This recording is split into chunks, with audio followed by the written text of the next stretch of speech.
ठीक है। Screen visible है ना आप लोगों को? Yes ma'am. ठीक है, एक good morning ma'am. Very good morning.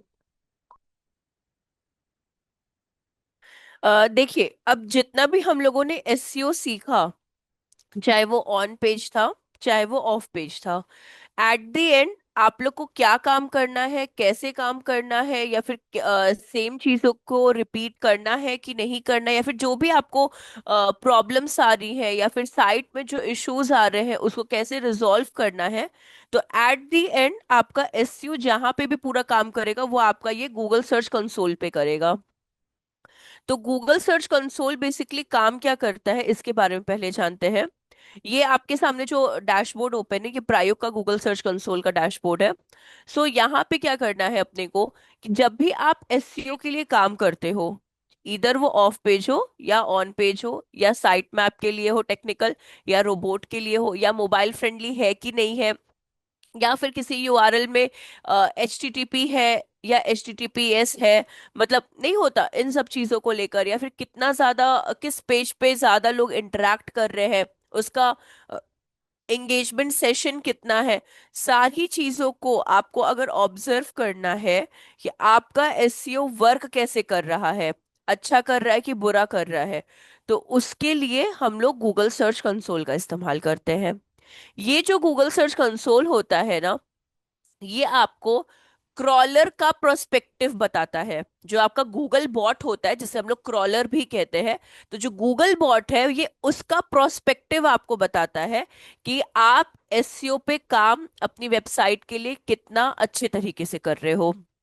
ये यूजर का इंटरेक्शन नहीं बताता, ये आपके एसईओ के काम करने के तरीके को बताता है। अगर यहाँ पे कोई चीज पे प्रॉब्लम आती है, इन केस, तो आपको उससे एसईओ के थ्रू क्या करना होगा, रिजॉल्व करना होगा। इतना समझ में आया क्या आप लोगों को? हाँ, वैभव, स्नेहा, पल्लवी, प्रेरणा, हाँ मैम। यस हाँ, मैम। शुभम, ठीक है। Yes ma'am. तो एट द एंड जो आपका गूगल सर्च कंसोल है, देखिए कभी कभार कंफ्यूजन होता है कि इंटरव्यू में इंटरव्यूअर ये भी पूछ लेता है कि differentiate between Google search console and Google analytics. तो ऑलमोस्ट दोनों एनालिटिक्स का ही काम करते हैं, बट दोनों का काम थोड़ा अलग अलग हो जाता है। गूगल सर्च कंसोल हमेशा बस याद रखिए, क्रॉलर का प्रोस्पेक्टिव बताता है, और आप एसईओ पे काम कितना अच्छे तरीके से कर रहे हो वो बताता है। अगर कहीं पे कोई प्रॉब्लम्स आ रही है, तो गूगल सर्च कंसोल पे ही आपको सारी इंडिकेशंस मिलेंगे, एंड आपको उसको क्या करना है, रिजॉल्व करना है। तो गूगल सर्च कंसोल आपका क्रॉलर का प्रोस्पेक्टिव है। अब बात ये आती है कि आपका जो गूगल एनालिटिक्स है, गूगल एनालिटिक्स जैसे तो बहुत डिफरेंट उस सेक्टर्स के लिए आ जाता है, मतलब जब आप कैंपेन एंड ऑल जब करते हो, बट हाँ, अब गूगल एनालिटिक्स क्या करता है, वो यूजर का इंटरेक्शन बताता है। क्योंकि जब आप ये कैंपेन रन करते हो, चाहे वो गूगल एड्स पे हो, यूट्यूब पे हो, सर्च इंजन मार्केटिंग का हो, या फेसबुक इंस्टाग्राम पे हो, तो एड्स के थ्रू किस पेज पे यूजर इंटरेक्शन ज्यादा आ रहा है, या रियल टाइम डेटा जो होता है ना, वो आपको गूगल एनालिटिक्स बताता है। तो ये दोनों में डिफरेंस है आपके। सर्च कंसोल क्रॉलर के लिए होता है, क्रॉलर का पर्सपेक्टिव बताएगा, एंड गूगल एनालिटिक्स आपका यूजर का इंटरेक्शन बताएगा। ये कभी कभार ये क्वेश्चन भी आपसे पूछा जा सकता है। तो गूगल सर्च कंसोल हम लोग क्यों सीख रहे हैं, क्योंकि जितना भी हम लोग हाँ, मैं गूगल एनालिटिक तो का यूज मतलब जो एड कैंपेन चलाते हैं केवल उसके हाँ, लिए है। जी हाँ, हाँ। तो वो यूजर का इंटरेक्शन, कि एड किस लिए आप रन करते हो, अपनी ऑडियंसेस के लिए, ठीक है। उस जो भी ऑडियंसेस पर्टिकुलर किसी एड पे आ रही है, और वो किस पेज पे जा रही है, कि एड जरूरी नहीं कि आप किसी वेबसाइट के लिए ही बनाओ।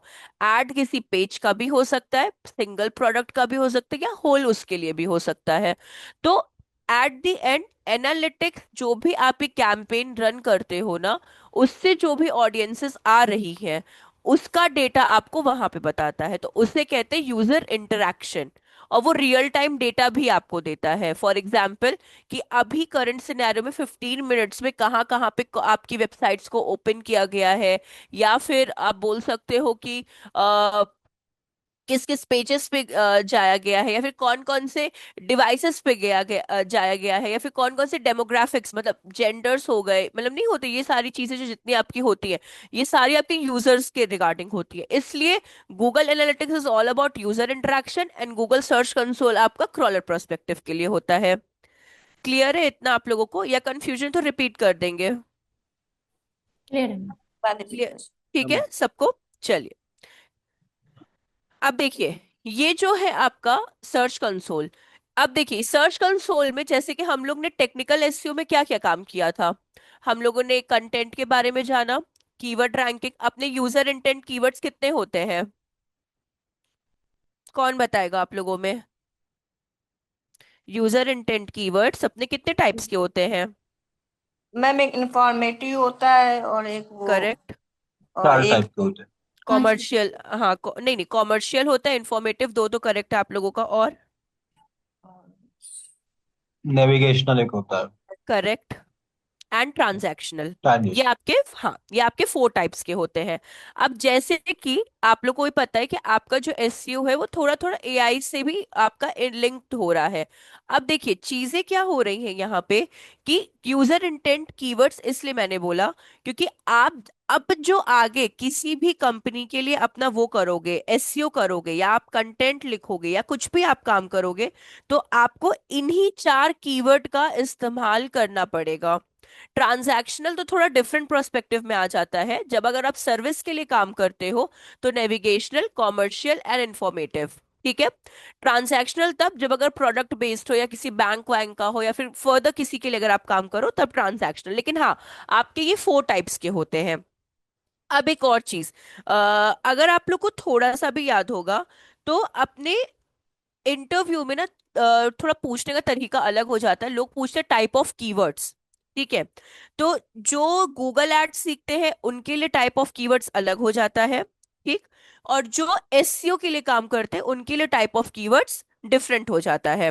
अब जैसे कि आपका जो क्या बोलते हैं, गूगल एड्स के जो टाइप ऑफ कीवर्ड्स होते हैं, सॉरी चैट बॉक्स कहाँ गया आपका, हाँ ये।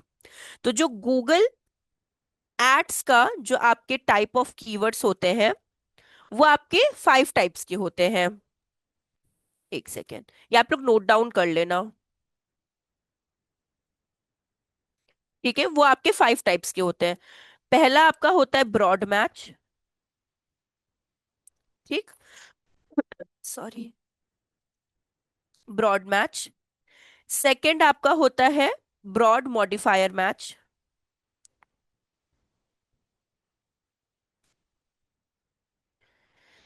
थर्ड आपका होता है एग्जैक्ट मैच। ठीक। फोर्थ आपका होता है फ्रेज मैच, हाँ,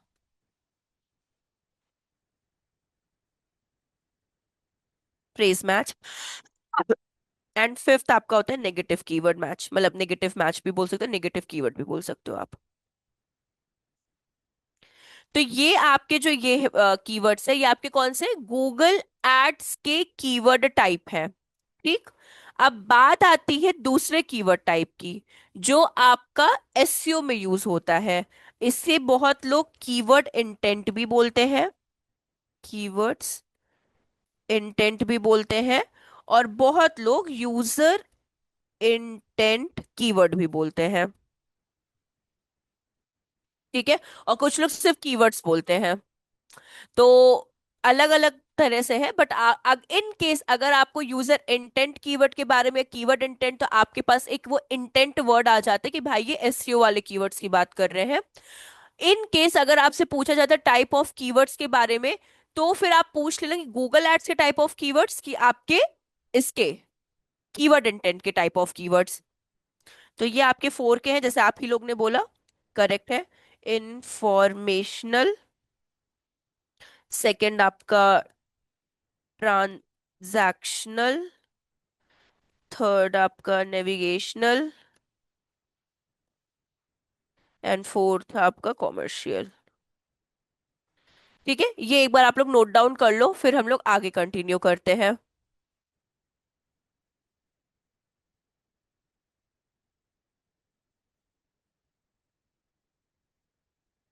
हो जाएगा ना, एक बार आप लोग बता देना, फिर कंटिन्यू करेंगे। हो गया मैम। ठीक है। बाकियों का? Yes ma'am. ठीक है। हाँ हो गए। शुभम, वैभव, ठीक है, आगे कंटिन्यू करें। हाँ चलिए। हाँ। अब देखिए।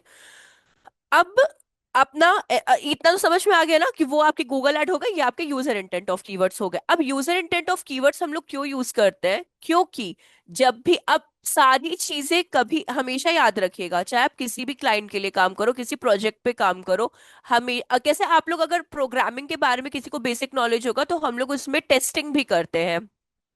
कोई भी एप्लीकेशन बनाने से पहले क्यों हम लोग टेस्ट करते हैं, या फिर क्यों जैसे विंडोज आते हैं, ठीक है, विंडोज में अपडेट्स आते हैं, तो क्यों कंपनी कहती है कि भाई यूजर को उस चीज को एक्सपीरियंस करने दो, कि अगर कोई बग्स होगा, कुछ भी होगा, तो वो हम लोग क्या करेंगे, रिव्यू करके देंगे। ठीक है। तो टेस्टिंग के लिए ऐसी बहुत सारी, सेम एज कार्स के संग होती है।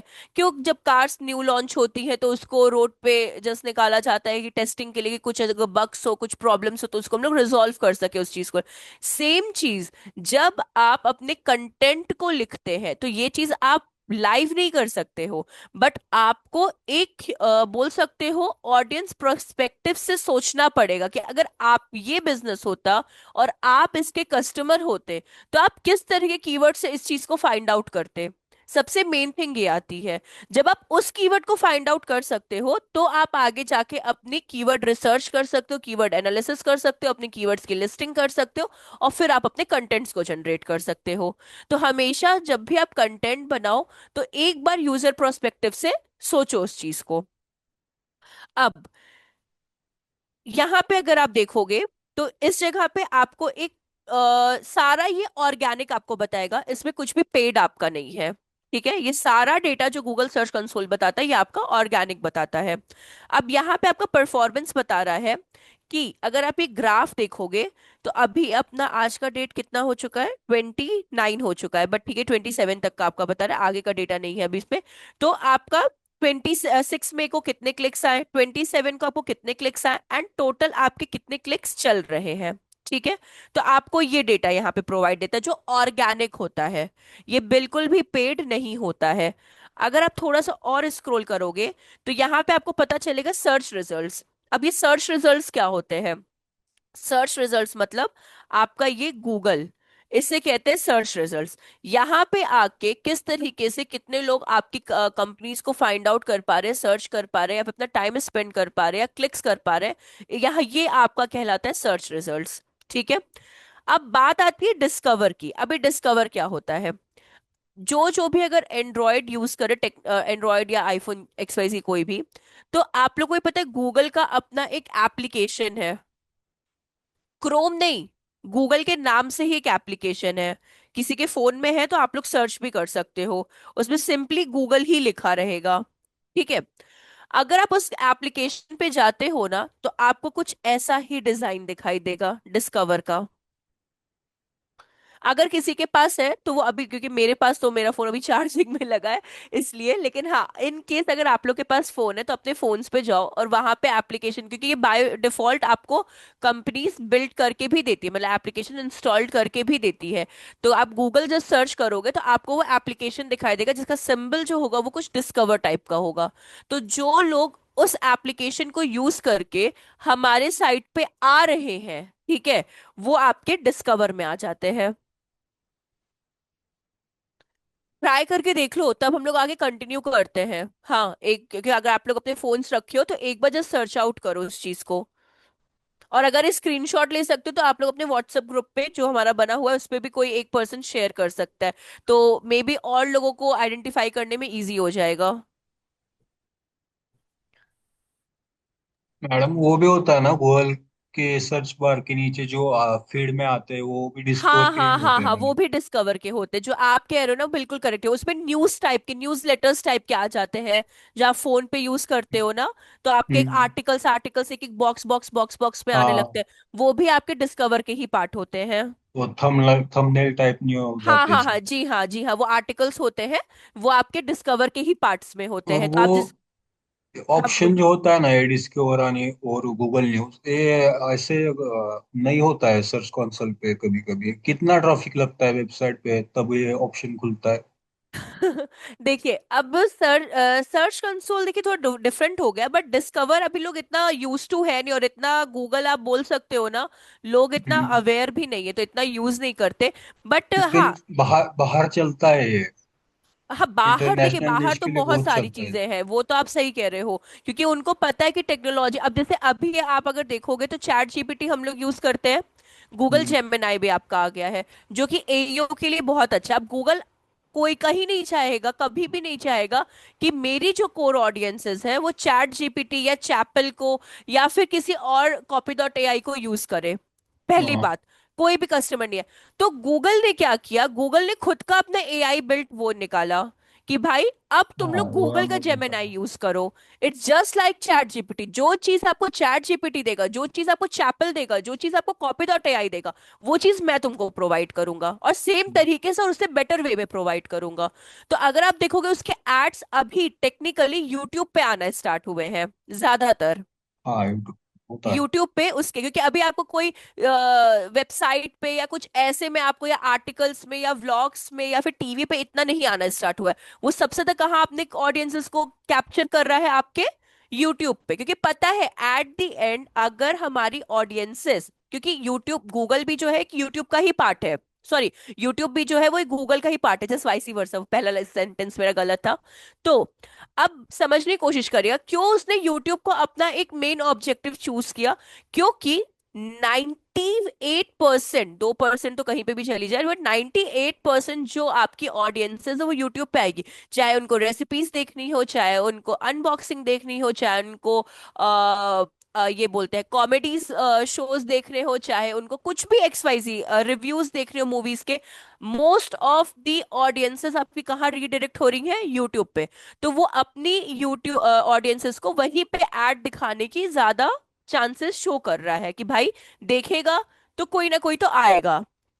तो अपनी ऑडियंस को अब थिंक इज दैट कि हम लोग को पता होना चाहिए कि हमारी ऑडियंसेस कहाँ पे हम लोग को ज्यादा मिल सकती है। अब एक चीज और, बहुत कंपनीज का जो होता है, वैसे तो हम लोग थोड़ा ये सर्च कंसोल से डिफरेंट में जा रहे हैं, बट हाँ, बहुत कंपनीज का होता है कि उनको ऐसा लगता है कि वो पैसा ज्यादा इन्वेस्ट नहीं करना चाहती है, पहली बात। तो उनको लगता है कि हम लोगों को, फॉर एग्जाम्पल, जब न्यू कंपनीज होती हैं, जस्ट मानिए 3 4 साल, 5 साल, 5 साल ले लीजिए एवरेज हम लोग, तो लगता है कि भाई कैसे, कहाँ से ऑडियंसेस आए हमारे, कहाँ से ऑडियंसेस आए। तो उनको लगता है कि फ्री वाले में हम लोग जाए, जस्ट पेज बना लेते हैं, पोस्ट कर लेते हैं, एंड बैकलिंक्स क्रिएट कर लेते हैं, एंड हम लोग नहीं होता थोड़े बहुत क्या बोलते हैं, वेबसाइट्स पे काम कर लेते हैं, तो इससे। बट नहीं, एज अ डिजिटल मार्केटर आपको एड भी उतना इक्वल ही बनाना इम्पोर्टेंट है। ठीक है, इस एड का मतलब ये नहीं, बहुत लोगों को ये लगता है कि भाई एड में पैसा लगाएंगे तो हमारे पैसे बर्बाद हो जाएंगे, क्योंकि एड कभी कुछ जगहों पे सक्सेसफुल नहीं होता है। क्यों नहीं होता, गलती एडवर्टाइजर की ही रहती है। उनको डेली बेसिस पे क्या करना चाहिए, उसको एनालिसिस करना चाहिए, चेक करना चाहिए कि कहीं हमारी, अगर हमारे पास डेटा नहीं आ रहा तो मे बी हमारी ऑडियंसेस गलत हो सकती है, मे बी हमारी लोकेशंस गलत हो सकती है, मे बी जो मैंने एड बनाया होगा वो इतना अट्रैक्टिव नहीं है जो ऑडियंसेस को कैप्चर कर रहा हो अपनी तरफ या अट्रैक्ट कर रहा हो अपनी तरफ। तो देखिए, कोई भी वेबसाइट जब बनती है ना, तो इक्वली आपके लिए एड्स भी काम करता है, एसईओ भी काम करता है, बैकलिंक्स भी काम करता है, ऑर्गेनिक पोस्टिंग भी काम करता है। अब ऑर्गेनिक स्लो भी इसलिए कहा गया है क्योंकि अगर बहुत लोग डेडिकेटली अगर ऑर्गेनिक पे काम करे तो वो एक इतना ज्यादा एक्सट्रीम, आप बोलते हैं स्लॉथ, स्लॉथ आपने वो एनिमल स्लॉथ इतना ज्यादा धीरे चलता है ना, ये उस तरह से काम करता है। लेकिन हाँ, जिस दिन आप एसईओ नहीं करोगे तो उतना गिरने में तो टाइम नहीं लगाता आपकी वेबसाइट को, इसलिए लोग क्या करते हैं, एड्स पे काम करते हैं। इन केस अगर गलती से कोई क्या बोलते हैं, एसईओ करना हम लोगों से स्किप हो गया या किसी टास्क की वजह से कुछ भी हो गया, तो हमारी यूजर इंटरेक्शन कम नहीं हो रही, एट द एंड वेबसाइट की रैंकिंग कैसे होती है, वेबसाइट रैंक कैसे करता है, हम यू ट्रैफिक से। Exactly exactly। तो अगर हमने एसईओ नहीं किया है तो एटलीस्ट एड्स के थ्रू तो हमारे पे ट्रैफिक आ रही है। और हमारे पास डेटा भी मिल रहा है, हमारे पास सर्विसेज के लिए क्लाइंट्स भी आ रहे हैं, या फिर इंस्टीट्यूट के लिए स्टूडेंट्स भी इंटरेक्ट कर रहे हैं, लेट कंसिडर, और हमारे पास ट्रैफिक भी आ रहा है। तो इसलिए हम लोग इक्वली क्या करते हैं, एड्स करते हैं। तो एड से भी आपको एक सपोर्ट बना रहता है आपके एसईओ में। ठीक है। तो डिस्कवर यहाँ पे हम लोग इंडिया में इतना यूज नहीं करते, और लोग इतने अवेयर नहीं, क्योंकि हम लोग क्रोम ज्यादा यूज करते हैं। तो इसलिए हम लोग के सर्च रिजल्ट्स पे ज्यादा हम लोग को क्लिक्स मिलते हैं कंपैरेटिवली, अगर आप देखोगे डिस्कवर से। अब वन बाय वन हम लोग यहाँ पे बात करते हैं, जो आपके लेफ्ट हैंड साइड पे है। अब यूजर यूआरएल इंस्पेक्शन। अभी यूआरएल इंस्पेक्शन क्या होता है ये आप लोग को मैंने बताया है, तो अगर आप लोग आंसर दो तो मुझे थोड़ा अच्छा लगेगा। नहीं दोगे तो हम तो बताएंगे ही आपको, बट थोड़ा सा एक बार आप लोग सोचो यूआरएल इंस्पेक्शन के बारे में। यूआरएल इंस्पेक्शन जैसे कि अपनी साइट का एनालाइज करने के लिए जो डालते हैं वहां पे अपना डेटा, उसका वहां पे नहीं एनालिटिक बोर्ड नहीं पे नहीं नहीं आता है।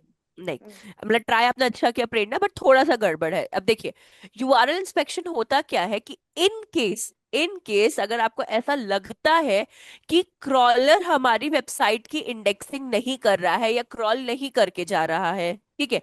अब देखिए एसईओ काम कैसे करता है, अगर हम थोड़ा टेक्निकलिटी को हटा दें और हम लोग बहुत एक छोटे पार्ट पे चले, गूगल के पार्ट पे चले, तो तीन चीजें काम करती हैं, क्रॉलर, इंडेक्सिंग एंड रैंकिंग। ये तीन चीजें आपकी बहुत मेन होती हैं। अब काम कैसे ये करता है कि क्रॉलर अगर आपकी वेबसाइट पे नहीं आएगा तो आपकी वेबसाइट की गूगल पे इंडेक्सिंग नहीं होगी। गूगल पे इंडेक्सिंग का मतलब, जैसे कि अगर हम लोग यहाँ पे कुछ सर्च करते हैं, मानिए पिंटरेस्ट, लेट कंसिडर, तो ये सब क्या है, ये इंडेक्सिंग हुई है, दैट्स वाई हम लोग को यहाँ पे विजिबिलिटी शो हो रही है, एंड रैंकिंग के लिए क्या कर रहा है, हेल्प कर रहा है। तो तीन चीजें मैंने बताया कि गूगल अपनी तरह से काम करता है, क्रॉलर, इंडेक्सिंग एंड रैंकिंग।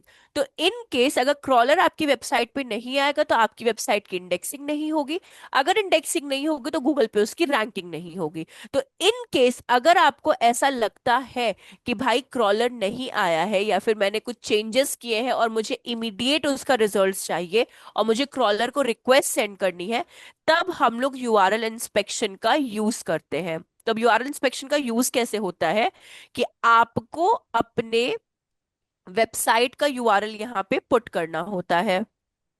जैसे ये कॉपी किया, और URL inspection, sorry, URL inspection पे ये जो आप ऊपर लाइन देख रहे हो ये वाली, एक सेकेंड मार्कर का यूज करते हैं यहाँ पे। ठीक है। आपको यहाँ पे क्लिक करना है यूआरएल इंस्पेक्शन पे। तो आप यूआरएल इंस्पेक्शन पे क्लिक करो और यहाँ पे उसको पेस्ट कर दो। ठीक। And hit enter. Enter hit करने के बाद ये आपका पूरा गूगल इंडेक्सिंग के लिए काम कर रहा है। अब देखिए यहाँ पे आपको दिया होगा रिक्वेस्ट, अब इसके पास चला तो गया, लेकिन अब अपने को करना क्या है, यहाँ पे आपको रिक्वेस्ट इंडेक्सिंग दिख रहा होगा। ठीक है। ये रिक्वेस्ट इंडेक्सिंग इस जगह पे, तो यहाँ पे हम लोग कर देंगे क्लिक रिक्वेस्ट इंडेक्सिंग पे। एक सेकेंड, थोड़ा सा ये मेरा लैपटॉप हैंग कर गया है, एक सेकेंड रुकिएगा। हाँ, रिक्वेस्ट इंडेक्सिंग। अब ये क्रॉलर के पास क्या हो गया, आपका चला गया है डेटा। अब क्रॉलर क्या करेगा, आपकी वेबसाइट पे आएगा एंड उसको क्रॉल, कोई भी अगर न्यू अपडेट आपने किया होगा, चाहे वो इमेज हो, चाहे वो कंटेंट हो, चाहे वो हेडिंग हो, चाहे वो कंटेंट लेंथ हो, एक्सवाइजी कुछ भी हो आपका, चाहे वो कैनोनिकल हो, साइट हो, रोबोट हो, एक्सवाइजी कुछ भी आपका हो, वो सारी चीजों को क्या कर देगा, अप टू डेट कर देगा। जिससे कि अब आगे आपको जब तक आप कुछ और चेंजेस नहीं करते हो तब तक आपको इसको टच करने की कोई भी रिक्वायरमेंट नहीं है। तो यूआरएल इंस्पेक्शन समझ में आया कि किस लिए यूज करते हैं? नहीं आया क्या समझ में? हम एक बार फिर से रिपीट कर देते हैं, देखिए। हम इंडेक्स एक बार फिर करवाने से के लिए। बता दिए मैम। हाँ, हम फिर से रिपीट करते हैं, देखिए। यूआरएल इंस्पेक्शन बहुत सिंपल वे में देखे तो अपनी वेबसाइट पे क्रॉलर को, जो गूगल बॉट होता है, उसको बुलाने का काम करता है। मानिए कि आपने अपनी वेबसाइट को में कुछ इमेजेस को चेंज किया है। ठीक है। या फिर लेट कंसिडर कि आपने कुछ कंटेंट की पोजीशंस को चेंज किया है। तो चेंजेस ही होते हैं, चाहे पोजीशन में हो चाहे इमेज पे हो। तो जो चेंज किया है उसकी भी तो एक करेक्ट वे में इंडेक्सिंग होनी चाहिए ना, एक तरह से ऑफिशियल वे में। तो हम लोग यूआरएल इंस्पेक्शन को यूज करते हैं। यूआरएल इंस्पेक्शन क्या करता है, जब आप अपनी वेबसाइट का यूआरएल यहाँ पे पुट कर देते हैं ना, तो ये इंस्पेक्शन क्रॉलर को इंडिकेट करता है कि भाई इस जो प्रायुक्त.com की वेबसाइट है, इसमें कुछ तो चेंजेस आए हैं। ठीक है। तो जब आप यहाँ पे भी आपके सामने देखिए आया होगा कि इंडेक्सिंग उनके पास पहुंच गई, रिक्वेस्टिंग इंडेक्सिंग उनके पास पहुंच गई है। तो ये क्रॉलर को इंडिकेट करता है कि भाई आप प्रायुक्त.com पे जाओ और उसकी वेबसाइट की क्रॉलिंग करो। क्रॉलिंग करने के बाद क्या हो जाता है कि अगर कुछ प्रॉब्लम्स होगी तो गूगल सर्च कंसोल पे वो बता देगा, अगर कोई प्रॉब्लम नहीं होगी तो वो उसकी इंडेक्सिंग करने में आगे हेल्प कर देता है। इसे कहते हैं यूआरएल इंस्पेक्शन। सिंपली क्रॉलर को रिक्वेस्ट करना कि हमारी वेबसाइट की वो इंडेक्सिंग करे। अभी समझा क्या? नहीं आए तो भी कोई दिक्कत नहीं, हम फिर से कोई ओके, और। मतलब हम जो वेबसाइट पे जो भी चेंजेस करते हैं हाँ। वो रियल टाइम में हुए क्या ये देखने के लिए करते गए इंस्पेक्ट। नहीं, रियल टाइम में नहीं, क्रॉलर हाँ। को इंडिकेट करने के लिए करते हैं कि आप इसकी इंडेक्सिंग हमारे गूगल पे करके जाओ। अच्छा। गूगल पे करके जाओ। क्योंकि देखिए क्रॉलर जो भी काम करता है ना, वो गूगल का आप बोल सकते हो एक सर्वेंट टाइप का है। ठीक है। तो कोई भी नई वेबसाइट आए या कोई भी पुरानी वेबसाइट में कोई चेंजेस आए, तो क्रॉलर से होकर ही उसको गुजरना पड़ता है। अगर क्रॉलर बहुत दिन तक आपकी वेबसाइट पे नहीं आएगा ना, तो प्रॉब्लम क्या होती है, लेट कंसिडर कि आपने चेंजेस किया और आपने यहाँ पे यूआरएल कहाँ चला गया, आपने यहाँ पे यूआरएल इंस्पेक्शन के लिए क्रॉलर को रिक्वेस्ट नहीं की, तो प्रॉब्लम क्या आती है, रैंकिंग में आती है। क्योंकि कोई चीज है अप टू डेट अगर क्रॉलर की नजर में नहीं आ रही, अब मानिए आपने कोई चीज परचेज किया, तो वो सिर्फ आपको पता है ना, और किसके लिए क्या आपने उसको अभी तक बताया ही नहीं है, तो कहाँ से पता चलेगा? सेम थिंग, जिसको पता नहीं है वो क्रॉलर है और जो चेंजेस किया है वो आप हो। तो इन यहाँ पे क्या करना होता है कि कोई भी चीज जब भी हम लोग अपनी वेबसाइट के लिए काम करते हैं, क्यों करते हैं? क्योंकि रैंकिंग चाहिए, और रैंकिंग कौन दिला सकता है? ट्रैफिक तो दिलाएगी, बट क्रॉलर का भी उतना ही हाथ रहता है।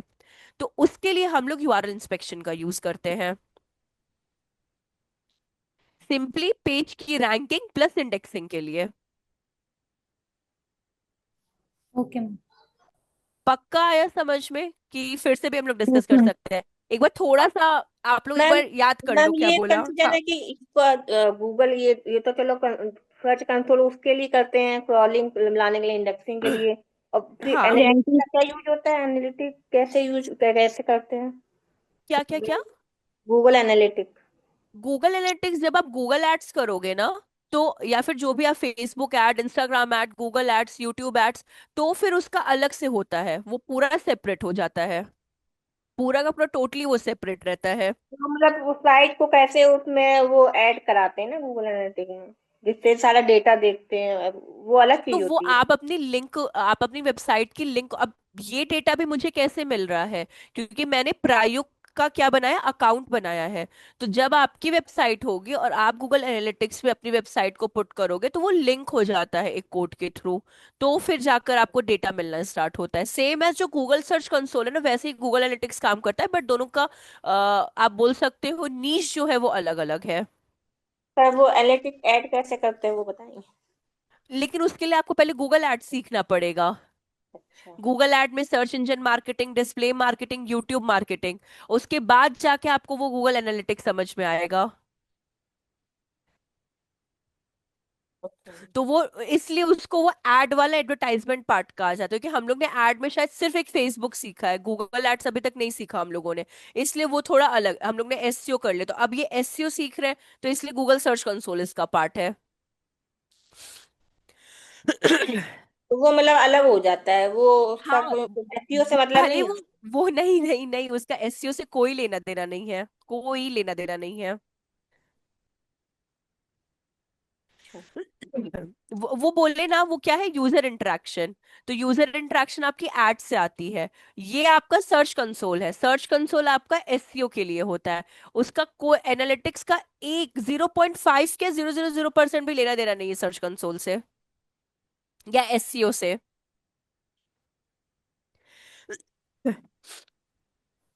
ठीक है। समझ में आया है ना ये आपको, सर्च कंसोल का सबको, वैभव, शुभम, प्रेरणा, स्नेहा, हाँ। देबलिना, हाँ। यस सबको? मैम। ठीक है ना? Yes ma'am. चलिए। अब अपना आता है परफॉर्मेंस में सर्च। मैम केवल हाँ, ये कीवर्ड बता दीजिए कि इनका क्या यूज होता है, ब्रॉड मॉडिफायर, ये ब्रॉड मैच, एग्जैक्ट वो मैच। बोले तो ये गूगल एड अगर आप सीखोगे ना तो उस टाइम पे हम अभी ये टॉपिक आपका इसमें इसमें गूगल एड्स वाले कीवर्ड का कोई यूज नहीं है। देखिए यहाँ पे हमने लिखा भी था आपका कि ये पूरा कहाँ गया आपका चैट बॉक्स।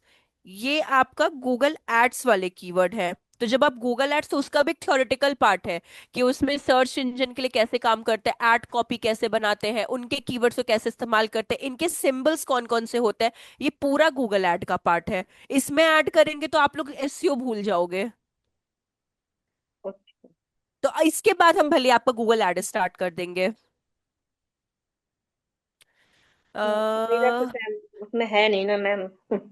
अच्छा, मतलब इसमें हम इसलिए नहीं करेंगे क्योंकि आप लोग कंफ्यूज हो जाओगे, क्योंकि इसका पार्ट है नहीं गूगल ऐड का ना, पूरा पांचों कीवर्ड्स आपके बहुत डिफरेंट रहते हैं उसमें। इस मैम वजह से हम इसमें ऐड नहीं कर रहे हैं।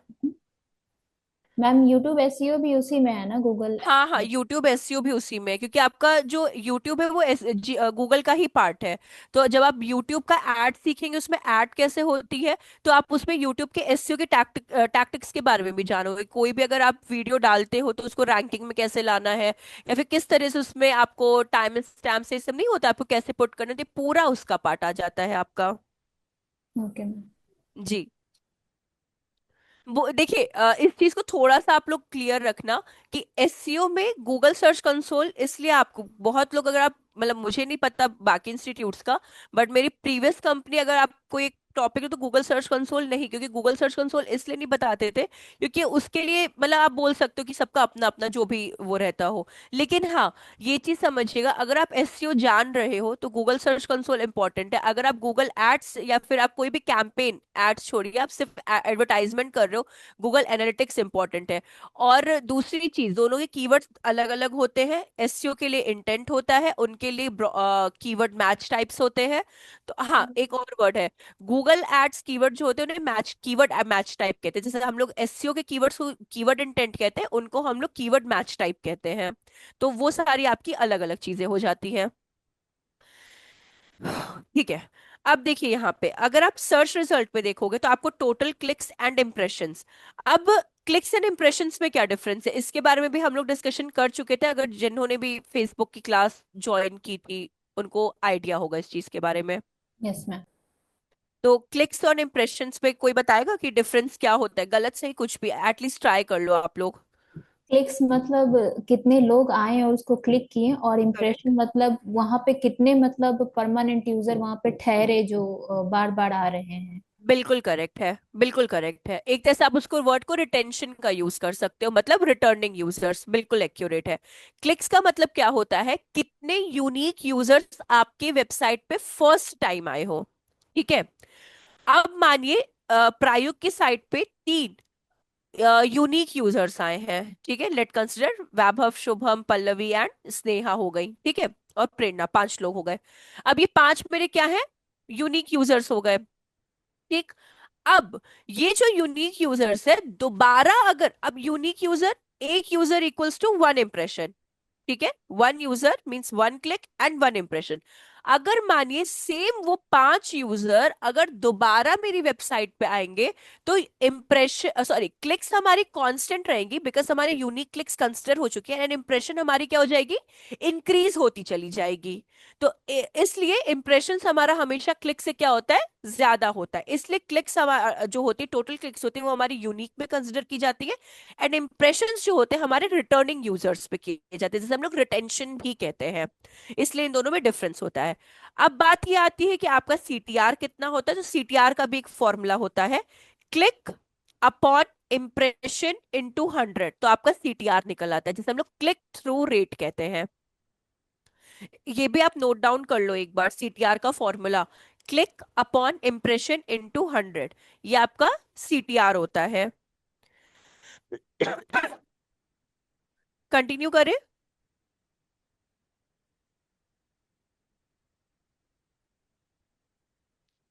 Yes ma'am. ठीक है।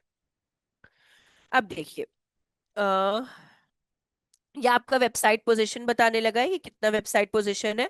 तो अभी हमारा किस पे रैंक कर रहा है, यहाँ पे 2 मतलब 48 मान लीजिए, 0.5 होता तो 49 पे कंसिडर करते। तो जितना अच्छा परफॉर्मेंस रहेगा उतना अच्छा अपना यहाँ पे ट्रैफिक आएगा, जितना अच्छा ऑप्टिमाइजेशन होगा, जितना अच्छा एसईओ पर परफॉर्मेंस होगा, उतना अच्छा अपना एवरेज पोजीशन गूगल प्रोवाइड करता है। ये अपने हाथ में नहीं रहता है। हाँ, अपने हाथ में क्या रहता है, अगर आपको एक एवरेज पोजीशन चाहिए तो अपने हाथ में एसईओ परफॉर्मेंस अच्छी होनी चाहिए। आपकी जो वेबसाइट विजिबिलिटी है, वेबसाइट विजिबिलिटी मतलब जो सर्च विजिबिलिटी है, वो अच्छी होनी चाहिए।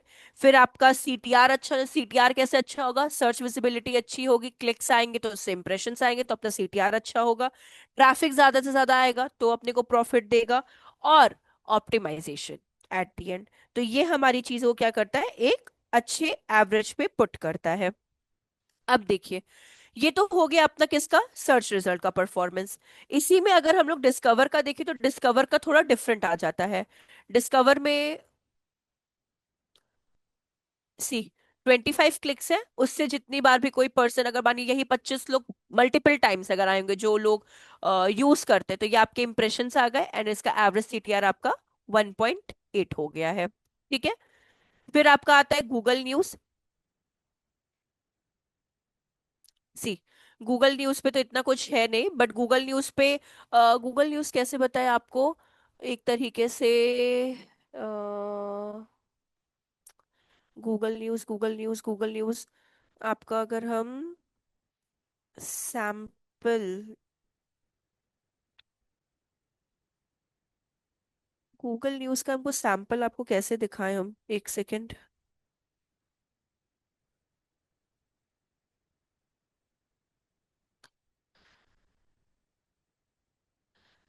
गूगल के सर्च कंसोल में होता है ना, हाँ, Google news search image. Console में भी होता है, नहीं बट नहीं, इसका एक ना एप्लीकेशन भी आता है। गूगल के हाँ, ऑप्शन के नीचे होता है ना, image, Google videos, news, news.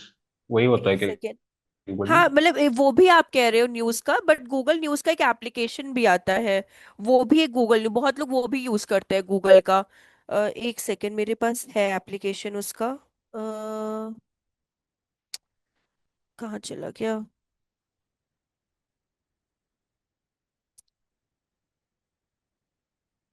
वो तो आप जो कहे वो डिस्कवर का तो हो गया, बट उतना नीचे कोई स्क्रॉल डाउन नहीं करता। बट गूगल न्यूज का भी एक एप्लीकेशन आता है, जो मतलब तरीका तो वैसा ही होता है, उसमें अप टू डेट चीजें रहती हैं एंड सारी चीजें मतलब आपको दी रहती हैं। तो वो भी गूगल न्यूज, बट मेरे पास ना उसका वो नहीं मिल रहा है, sample. Google news, Google news, ये तो डिस्कवर चल रहा है मेरे वाले में तो सारा का सारा। टेंशन।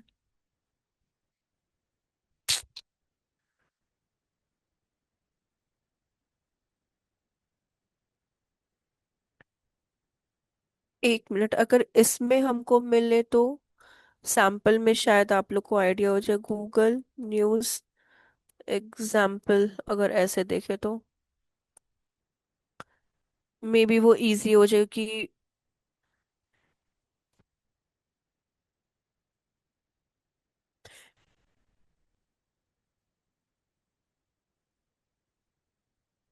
ये देखिए कुछ इस तरीके से ऐसी जो चीजें होती हैं ना, ये वाली आपकी, ओपन हो जाओ।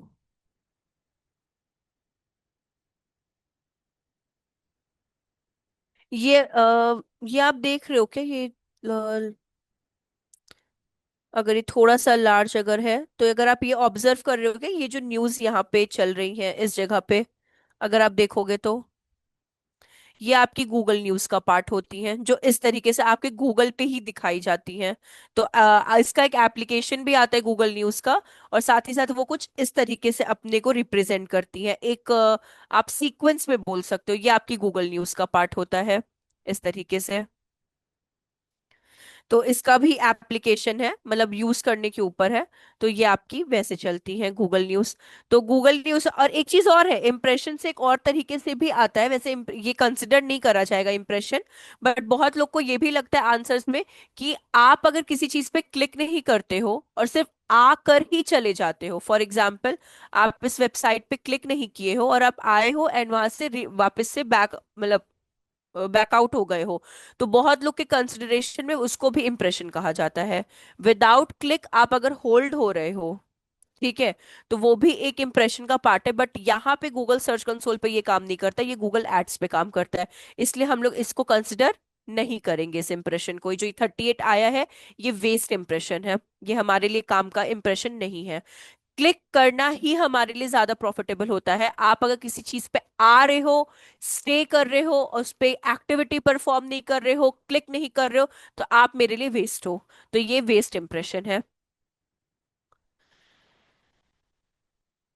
इसके बाद आपका आता है पेजेस। ठीक है, अब देखिए इसमें आपके non not index and indexed वाले पेजेस हैं। नौ रीजंस जो इंडेक्सिंग नहीं हुई है उसके बारे में हम लोग जानते हैं, और 263 की आपकी इंडेक्सिंग हो चुकी है। तो जिसकी इंडेक्सिंग अगर नहीं हुई है, तो उसके रीजंस देखिए यहाँ पे गिवन है आपके, कि किसी किसी में प्रॉपर कैनोनिकल टैग नहीं है। कैनोनिकल टैग नहीं है तो मतलब क्या प्रॉब्लम आपके पेजेस पे आ सकती है? बताइए बताइए, अगर कैनोनिकल टैग नहीं होगा तो क्या प्रॉब्लम आ सकती है आपके पेजेस पे? पेनल्टी लगती है क्या मैम? करेक्ट है। कौन सी मतलब किस तरह की पेनल्टी लगती है? पांडा एल्गोरिथम। करेक्ट, जो कि कंटेंट डुप्लीकेट कंटेंट की पेनल्टी होती है। तो सी, डुप्लीकेट कंटेंट की आपकी उसकी पेनल्टी लगेगी। ठीक है, तो ये आपका कैनोनिकल टैग कुछ पेजेस पे अच्छे से अवेलेबल नहीं है, तो ये आपका हो गया। कुछ पेजेस इंडेक्सिंग किए गए हुए क्या हो चुके हैं, डिलीट कर दिए गए हैं। तो 404 का आ रहा है, तो इसके लिए हम लोग रोबोट डॉट टीएक्सटी का यूज करेंगे। कुछ पेजेस को रीडायरेक्ट किया गया है बट प्रॉपर तरीके से यूज नहीं किया गया है, तो उनको हम लोग किसका यूज करेंगे, 301 का यूज करेंगे। ठीक है, ये तो सर्वर एरर है तो इसमें अपना कुछ रोल नहीं है। तो अब ये वाली एरर तो हमारे साइड से भी नहीं की जा सकती है, सर्वर वाली। सर्वर एरर एक तरीके से और होती है, बट होस्टिंग वाली वो नहीं होती है, वो दूसरे तरीके की होती है। कि जब आप किसी वेबसाइट का डेटाबेस का सर्वर जो होता है, अगर उसमें कोई प्रॉब्लम आती है तो भी उस एरर को कंसिडर किया जाता है। बट ये सर्वर एरर भी आपकी कितनी आ रही है, 14 पेजेस पे आ रही है। मे बी लोडिंग नहीं हो रहा होगा, मे बी बहुत हैवी हो गया होगा, उसका इमेजेस बहुत ज्यादा हैवी होंगे, उसको कंप्रेस करना पड़ेगा, तो बहुत सारी चीजें हो सकती है लोडिंग एरर की। फिर 404 पेज नॉट फाउंड का आपका एरर आ गया है यहाँ पे। क्रॉलिंग आपकी करंट नॉट इंडेक्सिंग के लिए कितने पेजेस पे नहीं हुई है, 23 पेजेस पे क्रॉलर अभी क्रॉल करके नहीं गया है। फिर अगर आप यहाँ पे देखोगे, हाँ same thing, currently not indexed हुए हैं आपके 7 पेजेस इस जगह पे। डुप्लीकेट कंटेंट है इसके अंदर आपके 3 पेजेस के अंदर। फिर आपको choose different canonical tag then user, मतलब कैनोनिकल टैग भी आपको पुट करना है और डुप्लीकेट कंटेंट भी है। तो आपके तीन, आपके ऑलमोस्ट कितने पेजेस पे डुप्लीकेट कंटेंट का आएगा, 122, 95 प्लस 3 पेजेस ये वाले पे। तो इस पे आपके कैनोनिकल टैग क्या आ रहे हैं, कुछ में 404। इंडेक्सिंग ये पेजेस को अगर आप डिलीट करते हो तो 404 का ही एरर आता है। ठीक है, तो कभी भी इंडेक्सिंग किए गए पेजेस को अगर आप डिलीट कर रहे हो, तो प्लीज रोबोट डॉट टीएक्सटी का यूज करें, जिससे कि क्रॉलर उसको हटा ही दे, इंडेक्स करना छोड़ ही दे, तो वो वाली प्रॉब्लम से आप बच जाओगे। तो ये आपकी पेज इंडेक्सिंग की प्रॉब्लम आ गई, कि क्यों वो पेजेस की इंडेक्सिंग आपकी नहीं हुई है और किन किन पेजेस की इंडेक्सिंग आपकी हो गई है।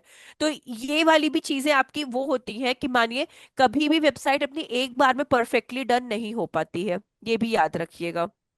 दूसरी चीज, जब आप अपनी वेबसाइट के पेजेस बनाते हो, कुछ पेजेस बेकार बनेंगे, कुछ पेजेस करेक्ट बनेंगे। तो हमेशा इसलिए बोला जाता है, पहले अपने वेबसाइट का कंटेंट रेडी करिए। कंटेंट रेडी करने से उससे भी पहले आप एक स्ट्रक्चर रेडी करिए, कि आपको अपनी वेबसाइट किस तरीके से बनानी है, क्या क्या चीजें आपको अपनी वेबसाइट में पुट करनी है। फिर उसके बाद आप उनके कंटेंट को रेडी करते हो, और तब जाके आप कहीं पे इम्प्लीमेंट करना स्टार्ट करते हो। ये तब होता है जब आपका कंटेंट भी प्रॉपर तरीके से काम नहीं करता और आपको अपनी वेबसाइट का स्ट्रक्चर भी नहीं पता होता, तब इस तरह की प्रॉब्लम्स आ सकती है। दूसरी चीज, ये प्रॉब्लम इसलिए भी आ रही होगी canonical tag page not found की या फिर XYZ की, उसका एक रीजन ये भी होता है कि वो वेबसाइट्स जो आपने इनिशियल डेज में बनाई होगी, ठीक है, जिसपे आपने कंटेंट लिखा होगा, जो अब आपको वो वेस्ट लग रहा है, इसलिए उनको क्या किया गया है, रिजेक्ट कर दिया गया है, वेबसाइट से हटा दिया गया है, उसकी इंडेक्सिंग हो नहीं पा रही। तो अगर किसी भी एरर, इस तरह की एरर्स आपको पेज के रिगार्डिंग मिलती हैं, तो सबसे सिंपल काम ये होता है कि आप robot.txt का यूज करें। वो आपके लिए ज्यादा बेनिफिशियल होता है। रोबोट.टीएक्सटी किस लिए काम करता है? रोबोट.टीएक्सटी किस लिए काम करता है आपका? इंडेक्सिंग के लिए। नहीं। नहीं, और मैं जो रैंकिंग के लिए। नहीं। मैं स्पेशल पेज को मतलब हटाने के लिए जैसे कुछ। Exactly exactly. जिन पेजेस की इंडेक्सिंग हम लोगों को नहीं करवानी होती क्रॉलर को, उसके लिए robot.txt का इस्तेमाल करते हैं। तो अगर आपके पास ये सब तरह की एरर्स आ रही हैं, मे बी आप गलत नहीं भी हो सकते, क्योंकि इनके पेज के लिए हम काम नहीं कर रहे हैं। तो जो भी एसईओ एग्जीक्यूटिव या स्पेशलिस्ट जो इस पेज के लिए काम कर रहा है, वो robot.txt का यूज करके इन एरर्स को कम कर सकता है। ठीक है। तो robot.txt किस लिए यूज करते हैं हम लोग? किस लिए यूज करते हैं? जिन पेजेस की देखो, इंडेक्सिंग नहीं क्रॉलर करानी। से नहीं नहीं करानी करानी होती। होती, हाँ, उसके लिए हमारा क्या काम करता है, robot.txt। ठीक है। तो इसमें एक चीज और, इतना टेंशन मत लीजिएगा, कभी अगर इस तरह की एरर्स आ जाती है ना, तो ये इतनी ह्यूज एरर नहीं है जो आपकी वेबसाइट रैंकिंग को रोक दे। ये वो एरर्स होती है जो आपकी टेस्ट एंड ट्रायल्स के लिए होती हैं। ठीक है। तो इसमें टेंशन में कभी मत आइएगा अगर आप कभी इस तरह की प्रॉब्लम को फेस करते हो तो। फिर आपकी वीडियोस आती हैं, ये सारा पार्ट ही आपका वीडियो का चल रहा है। अब देखिए एक चीज और है इसमें, ये देख रहे हो आप, 29 वीडियोस पुट हुई हैं, बट एक की भी इंडेक्सिंग नहीं हुई है, क्योंकि क्रॉलर अभी तक उसको क्रॉल करके नहीं गया है। सी, ठीक है। तो क्रॉलर उसको क्रॉल करके गया ही नहीं है, इसलिए वो गूगल में रिजल्ट में प्रॉपर तरीके से शो नहीं हो रही हैं।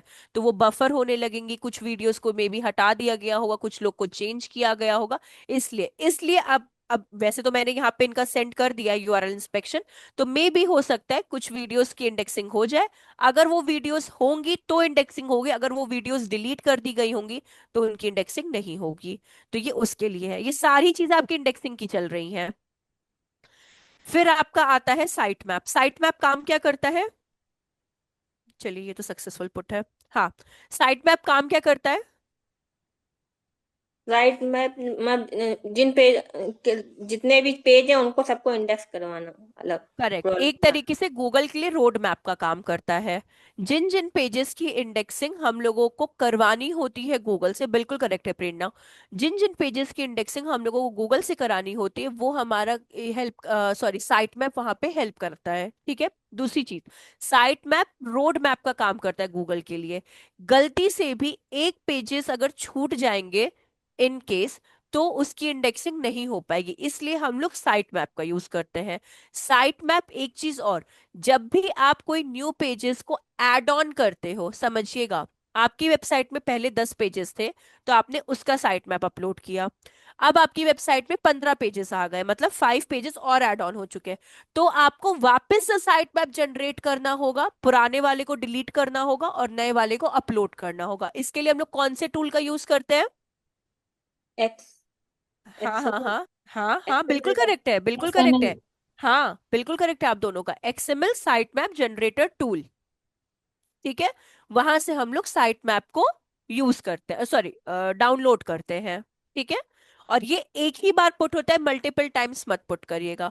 ये तब पुट किया जाता है जब आप कोई न्यू पेजेस को ऐड ऑन करते हो, तो पुराने वाले को डिलीट करके, तब। अदरवाइज नहीं, अगर आपके कोई भी पेजेस नए नहीं आए हैं बहुत टाइम तक, तो वो एक ही साइट मैप पे काम करेगा।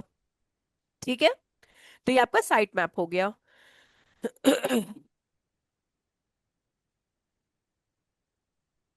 रिमूवल्स में वो आते किन किन पेजेस को हटाया गया है। सी, ये आपके वो वाले पेजेस है जिनको डिलीट कर दिया गया है, तो वो रिमूवल वाले पेजेस होते हैं आपके। वैसे तो बहुत मैम ये पेजेस है जो आपके। ऐड करते हैं, सिंपल जाके यूआरएल डाल देते हो, ऐड हो जाता है गूगल सर्च कंसोल पे ना यूआरएल। क्या ये साइट मैप कह रही हैं आप? हाँ, साइट मैप, हाँ यहाँ साइट में भी, और वो मतलब गूगल जो साइट कैसे ऐड करते हैं। यहाँ पे देखिए अभी तो सक्सेसफुल ऐड है, बट आप उसका यूआरएल भी डाउनलोड करके डाल सकते हो। साइट मैप डाउनलोड करना तो आपको याद है ना, रुकिए हम बता ही देते हैं एक बार वापस से। मतलब हम डाल नहीं सकते यहाँ पे, क्योंकि अगर हम डालेंगे तो मतलब थोड़ा इनका वो होगा, क्योंकि वो सक्सेसफुली ऐड है, बट हम आपको बता देते हैं। ये आपका XML site map generator tool आ गया।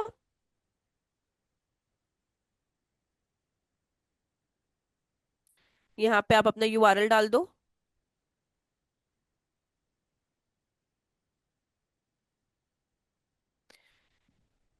आ गया।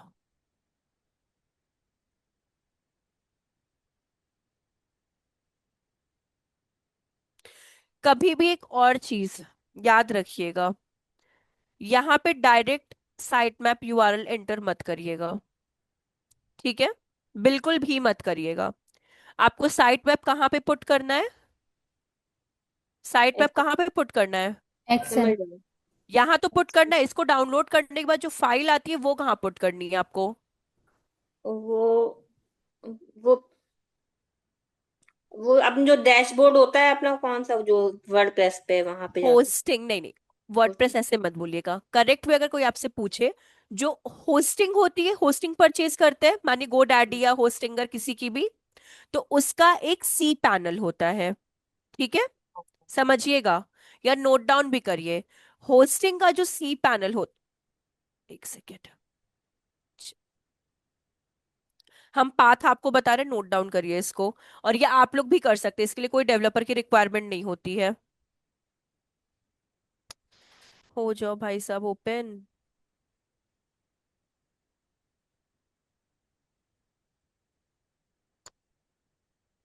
हाँ, कहाँ चला गया चैटबॉट? हाँ, ये नोट डाउन करिएगा। साइट मैप डाउनलोड करने तक अभी बता दे रहे हैं, ये साइट मैप अपलोड को थोड़ा सा देखिएगा। साइट मैप अपलोड, ठीक है? ये पाथ समझिए। आपको जाना है अपने सी पैनल में, ठीक है? सी पैनल के बाद आपको जाना है अपने फाइल मैनेजर में। सी पैनल के अंदर होता है, उसके अंदर आपको क्या था, एच टी एम एल नहीं, H T M L underscore folder, हाँ, H T M L under, sorry, underscore underscore underscore underscore underscore कहा गया, हाँ, फोल्डर में। फिर आपको वहां पे एक अपलोड का ऑप्शन मिलेगा, ठीक है? और अपने साइट मैप को अपलोड करना है आपको। ये वाला पाथ होता है, ठीक है? और ये सी पैनल किसका होता है? आपके होस्टिंग सी पैनल होता है, होस्टिंग सी पैनल। इसका आपको पासवर्ड या जो भी आईडी पासवर्ड होता है, ये आपको जहाँ जिससे आप परचेज करोगे वही आपको प्रोवाइड करके देगा। आप बाद में अपने लिए चेंज कर सकते हो। तो ये पाथ है आपका। ये जो HTML फोल्डर होता है ना, इसी को हम लोग बोलते हैं रूट फोल्डर। किसको बोलते हैं रूट फोल्डर? HTML फोल्डर को। तो इसको नोट डाउन आप लोग कर लो।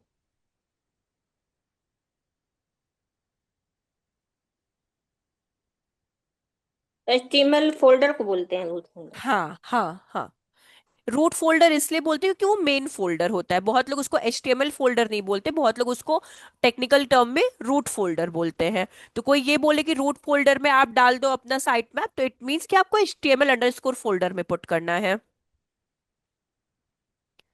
ठीक है? तो मैम वहां पे जाके जो होता है वो वहां पे साइट मैप नहीं अपलोड करते सर्च कंसोल में। सर्च कंसोल नहीं, सर्च कंसोल में नहीं करते, तभी तो हम बोल रहे यहीं पे रूट फोल्डर में पुट करना चाहिए। और जब आप यहाँ पे पुट कर देते हो, तो यहाँ पे ये चीज कहाँ गया आपका, ये साइट मैप, ये आपको सक्सेसफुल बता देता है यहाँ पे। लास्ट इनका कब रीड किया है? देखिए 14 मई को पुट हुआ है, लास्ट इनका 25 मई को क्रॉलर रीड करके गया है और सक्सेसफुल इसको इनबिल्ट कर दिया है। तो यहाँ पे कभी पुट मत करिएगा। ठीक है, हमेशा ये वाला ही करेक्ट पाथ है आपका, क्या बोलते हैं, ये वाला, और यहीं पे पुट होता है और क्रॉलर यहीं से आके उसको देखता है। और वहां पे जाके अपडेट हो जाता है अपने आप जी सर्च हाँ। करके? आप अपलोड कर, जैसे आप कोई जैसे अपना रेज्यूमे आप कहीं पे अपलोड करते हो, सबमिट करते हो, तो अपलोड हो जाता है ना, सेम चीज वो आपका यहाँ पर है, सेम चीज। एक काम करते हैं, मेरे पास ना एक वीडियो है इसका, क्योंकि हम लोग पास डोमेन होस्टिंग पेड वाला तो नहीं है, तो मेरे पास एक बहुत छोटा सा वीडियो है, वो हम आपसे शेयर कर देंगे, तो वो आप लोग अपने पास रखना और वही पाथ को फॉलो करना इन फ्यूचर भी। ठीक है मैम, ठीक। शेयर कर दीजिए। हाँ, वो हम आपको ना लिंक ही शेयर कर देंगे, क्योंकि ये वाला पार्ट हम लोग प्रैक्टिकल करके नहीं मैम देखे हैं। पूरा सर्च कंसोल का भी कर दीजिएगा, कैसे ऐड करते हैं, कैसे क्या करते हैं, सब पूरा। सर्च कंसोल का, मतलब ये साइट ऐड कैसे ऐड करते हैं? तो वही तो कह रहे हैं, साइट मैप कहाँ पे ऐड करते हैं वही का वीडियो हम आपको भेजेंगे, सर्च कंसोल में ऐड नहीं करते हैं, यहाँ पे जो आपको लिखा है ना नहीं मैम, सबमिट करके। अपनी साइट सर्च कंसोल में कैसे ऐड करते हैं? जैसे ये प्राइव आपने दिखा नहीं अच्छा है? अच्छा अच्छा, ये कैसे, ये अभी आप लोग में से कोई लैपटॉप पे होगा ना, तो हम आपका अकाउंट इस पे क्रिएट करवा देंगे, तो उसका टेंशन मत लीजिए। गूगल सर्च कंसोल अकाउंट कैसे क्रिएट करते हैं ना, वो हम आपको बता देंगे। ठीक है, ये रिमूवल्स का हो गया। फिर कोर वेब वाइटल्स, सी, कोर वेब वाइटल्स जो आपके होते हैं ना, ये यूआरएल्स पे डिपेंड करते हैं, कौन से यूआरएल आपके अच्छे चल रहे हैं, कौन से बेकार चल रहे हैं, कौन में बफरिंग आ रही है, तो ये सब उनके लिए होते हैं।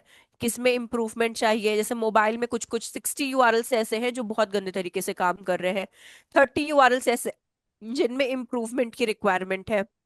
डेस्कटॉप पे क्या हाल चल रहा है, इम्प्रूवमेंट की रिक्वायरमेंट है, पुअर तो कोई नहीं है बट इम्प्रूवमेंट की रिक्वायरमेंट है। अब ये होता क्यों है, यूआरएल क्यों बेकार होते हैं, क्या लगता है आप लोगों को?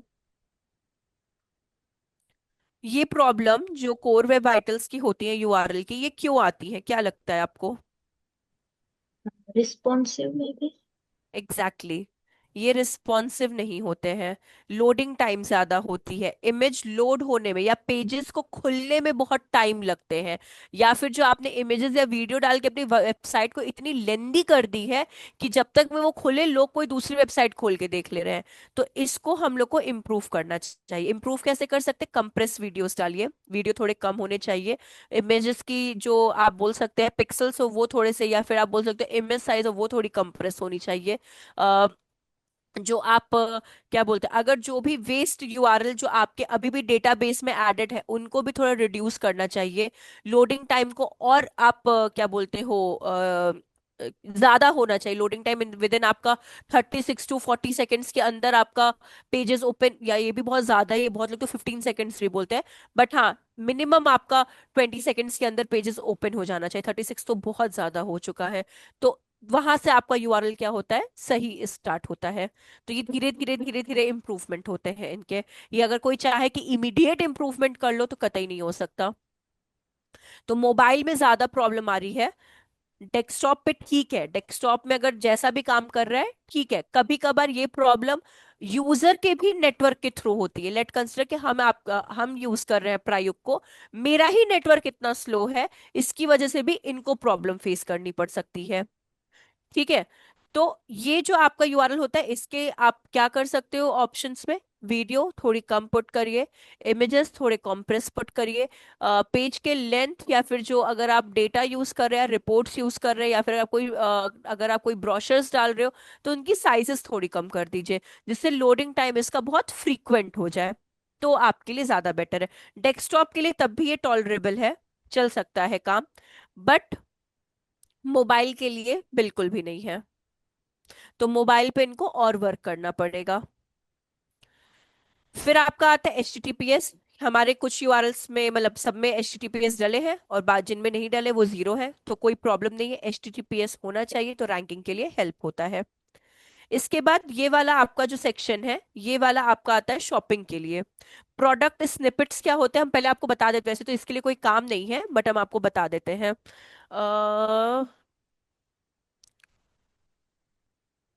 जैसे उसे ब्रेड क्रम्स भी कहते हैं एक तरीके से।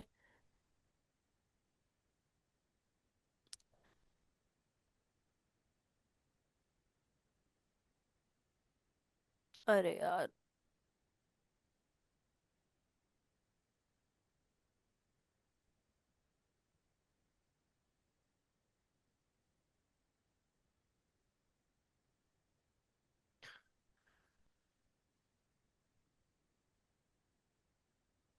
अच्छा एक बात बताइए, आपको पता है अमेजन का यूआरएल में डॉट इन क्यों है? या फिर अमेजन और इंडिया में ही यूज होता है कि ऑल ओवर वर्ल्ड में यूज होता है? इंडिया में यूज होता है। हाँ, डॉट इन इंडिया के लिए specially country exactly wise. exactly.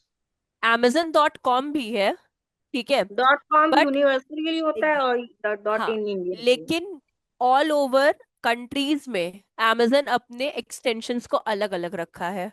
अगर यूके है तो amazon.uk हो गया वहां पे, अगर दुबई का है amazon तो उनका डीबी करके कुछ होता है amazon का। तो उन्होंने .com तो रखा है यूनिवर्सल, बट हर कंट्रीज के लिए अपना अलग अलग एक्सटेंशन, जैसे इंडिया के लिए IN है, वैसे यूके के लिए यूके होगा, ठीक है, यूनाइटेड किंगडम के लिए, दुबई के लिए डीबी करके होगा, अगर वो कहीं और यूरोप का हो तो वहां EU करके होगा। तो ऐसे उसने अलग अलग एक्सटेंशंस भी यूज किए जस्ट बिकॉज उनके कस्टमर्स के लिए, कि जो जिस कंट्री में रहता है उनके लिए वो सुविधा वहीं पे होनी चाहिए, तो इसलिए उनके एक्सटेंशंस अलग अलग रहते हैं। तो कभी भी .com अगर आप सर्च करोगे तो यूनिवर्सल आएगा, तो उसके लिए कुछ कोड्स भी मांगते हैं वो, और इसलिए हम लोग यहाँ पे इंडिया यूज करते हैं। तो हर कंट्री के लिए अपने एक्सटेंशंस उसके अलग अलग हैं। तो हम लोग कहाँ प्ले पे थे? स्टोर में जो आता है वो तो वो भी तो वो क्या? जो प्ले स्टोर से डाउनलोड करते हैं वो इन्हीं वाला होता है। वो अपना इंडिया का होता है, इसलिए उसमें आपको रुपीस में दिखता है। उनका प्ले स्टोर पे अगर कुछ होगा तो उनका डॉलर्स में दिखाई देगा या यूरोज में दिखाई देगा। हम आपको वो वाला सैंपल दिखा देते हैं, 1 मिनट रुकिएगा प्लीज।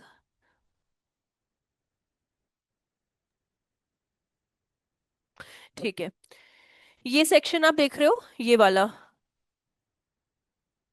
ये वाला, इसे प्रोडक्ट स्निपेट भी बोलते हैं और इसे ब्रेड क्रम्स भी बोलते हैं, जो पाथ हम लोग को बताते हैं। तो ये प्रोडक्ट बेस्ड के लिए होती हैं चीजें। तो जहाँ पे हम हाईलाइट किए ना, होम किचन, देन आपका heating cooling and air quality, air conditioners, split system air conditioners, तो ये आपके ब्रेड क्रम्स भी बोलते हैं और प्रोडक्ट स्निपेट्स में भी आते हैं इस तरीके से। तो ये आपके उसके पार्ट हो गए हैं। दूसरी चीज ये तो आपका उसका हो गया, और फिर आपका क्या आता है, सिक्योरिटी एंड मैनुअल एक्शन। ये वाले पे आते हैं हम लोग, क्योंकि मेन अपना ये है।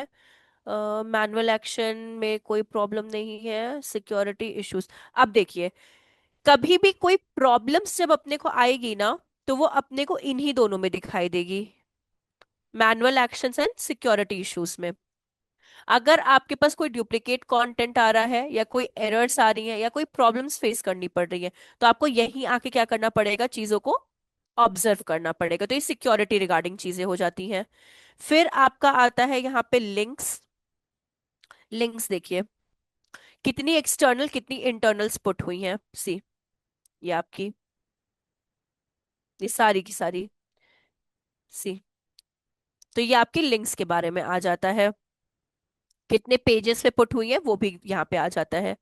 अब आते हैं सेटिंग में। सेटिंग में एक और चीज आपको यहाँ पे बतानी है।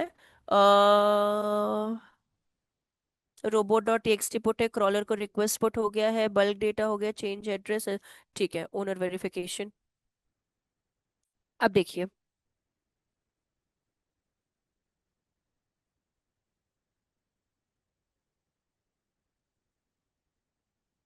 ये कोड आप लोग देख रहे हो, ये वाला कोड जो हम हाईलाइट कर रहे हैं, ये वाला,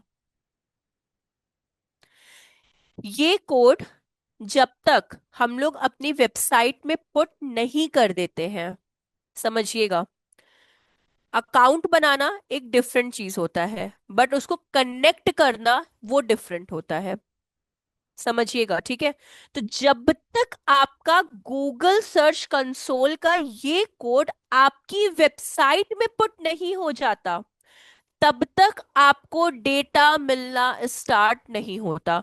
तो अकाउंट बना के आप छोड़ दो, वो छूटा ही रह जाएगा, ठीक है। बट ये कोड भी आपकी वेबसाइट में पुट होना इक्वली उतना ही इंपॉर्टेंट है जितना आपकी वेबसाइट को बिल्ड होना। समझ में आया? तो ये आपका HTML टैग का कोड होता है, वेरिफिकेशन कोड, मैम ठीक। ये कैसे करते हैं? ये यहाँ पे देखिए सेटिंग्स, अच्छा ये पुट कैसे करते हैं, तो एक सेकंड रुकिएगा। एक तो प्रॉब्लम अपने साथ बस एक ही है, ठीक है, कोई दिक्कत नहीं है। आप लोग में से लैपटॉप में कोई है जिसमें वर्डप्रेस सक्सेसफुली इंस्टॉल्ड है?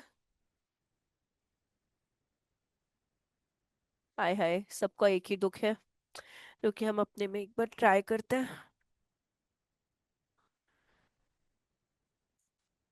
इसका एक प्लगइन आता है, header footer code manager. Ma'am, हाँ बोलिए। मेरा लोकल होस्ट से है। लोकल होस्ट से मेरा भी है बेटा, बस। मैम blogger.com से करके दिखा दीजिए, उसमें तो हो जाएगा।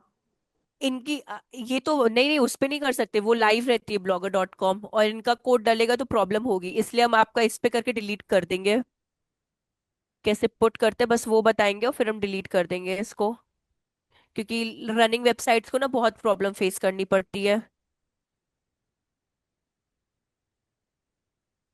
लेकिन मैं लेकिन ब्लॉगर में भी होता है ना शायद ऐसा कुछ, कर नहीं, सकते हैं। ब्लॉगर में गूगल एडसेंस का कोड डलता है। अगर आप blogger.com पे जाओगे ना, उसमें आप हाँ। ध्यान से देखना, उसमें गूगल एडसेंस का डलता है, ना कि गूगल सर्च कंसोल का डलता है।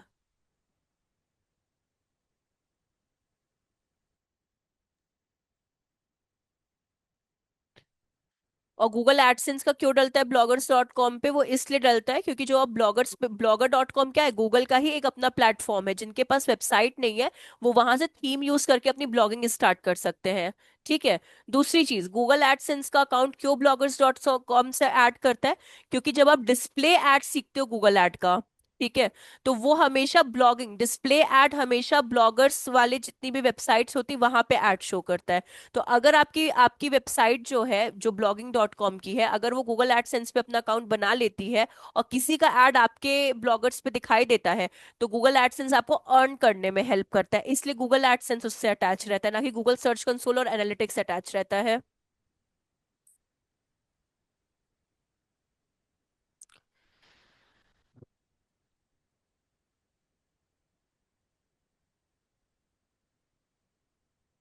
अभी खुलने में टाइम लगाएगा।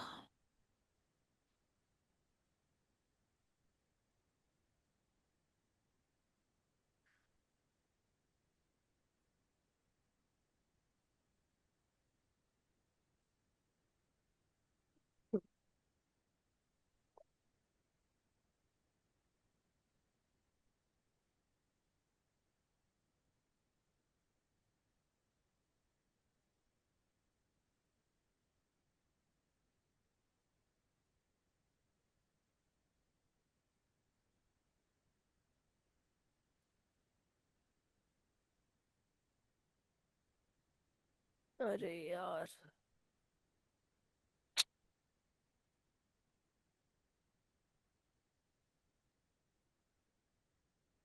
आप में से कोई है क्या लैपटॉप में? एक बार प्लीज अपने पे भी चेक कर लीजिएगा ना इसको।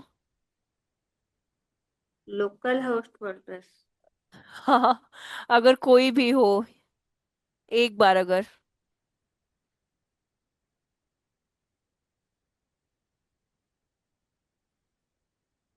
लोकल होस्ट में बहुत बहुत ज्यादा ड्रॉबैक्स है, मतलब डोमेन होस्टिंग परचेज करना ही सबसे सही रहता है। आप अकाउंट इजीली बना सकते हो, चाहे वो एनालिटिक्स हो, सर्च कंसोल हो, एडसेंस हो। आप वेबसाइट बहुत स्मूथली रन कर सकते हो, आप उसके एरर्स को फाइंड आउट कर सकते हो, आप उस पर बहुत डेडिकेटली काम कर सकते हो।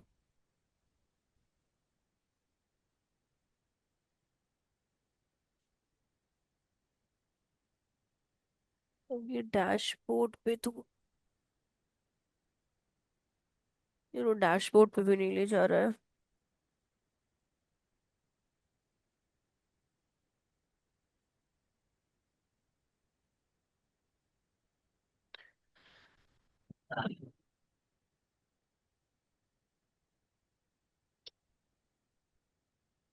बहुत इशू है इस पे।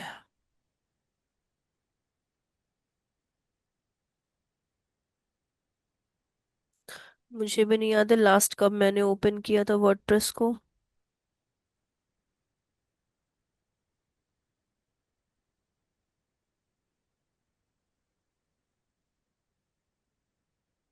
मैम डैशबोर्ड खोलना है।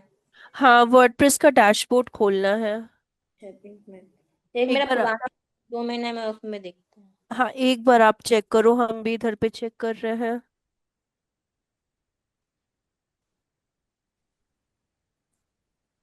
हेलो।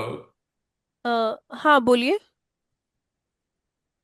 इसका लिंक आ गया। नहीं, एक सेकेंड, ये डैशबोर्ड आया तो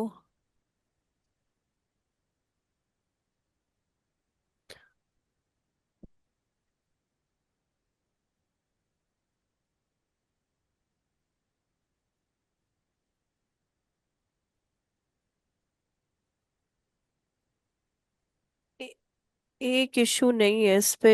लोकल होस्ट बहुत बहुत इरिटेटिंग प्लेटफॉर्म है ये, बहुत ज्यादा इरिटेटिंग।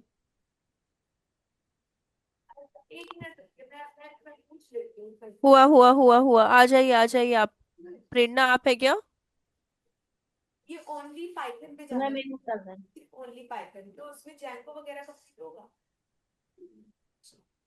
पाइथन में जैंगो नहीं होगा। मैं 1 मिनट कर रहा हूँ। अच्छा अच्छा, ठीक है ठीक है ठीक है। ये आपने तो ये स्क्रीनशॉट भेजा था। हो गया प्रेरणा, ये देखिए। हो गया, मेरा भी हो ही हाँ। गया था। चलिए, सेफ साइड के लिए अपना ओपन ही करके रखिएगा। होपफुली ये हो गया। इसको हम पहले वो कर देते हैं, इसको डन। ठीक है, ये हो गया। चलिए ये देखिए। इसमें एक प्लगइन हम लोग इंस्टॉल करेंगे जिसका नाम है हेडर फुटर कोड मैनेजर।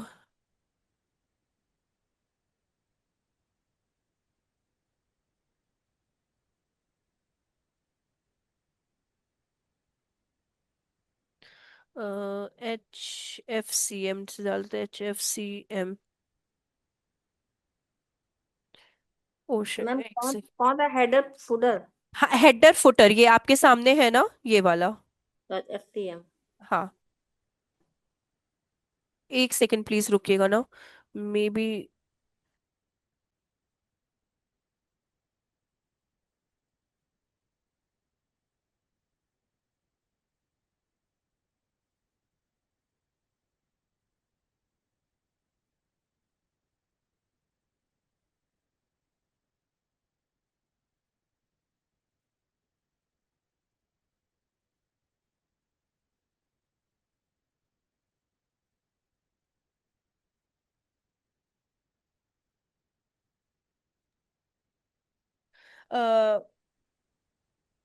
एक सेकेंड। हम लोग क्या इसको नेक्स्ट क्लास में डिस्कस करें क्या? क्योंकि अभी एक और सेशन इसके बाद हमारे जस्ट इसी के बाद है ना, इस वजह से।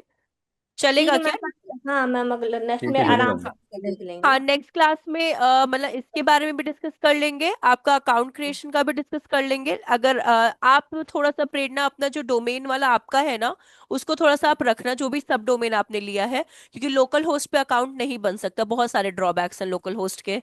तो आप थोड़ा लैपटॉप पे रहना, तो हम लोग क्या बोलते हैं, ये गूगल सर्च कंसोल पे अकाउंट कैसे बनाते हैं और इसको अपलोड कैसे करते हैं, हम लोग नेक्स्ट क्लास में सीख लेंगे इसको। ठीक है, ठीक है। हाँ मैम। ओके चलिए। Ma'am, thank you. चलिए, bye bye, take care everyone.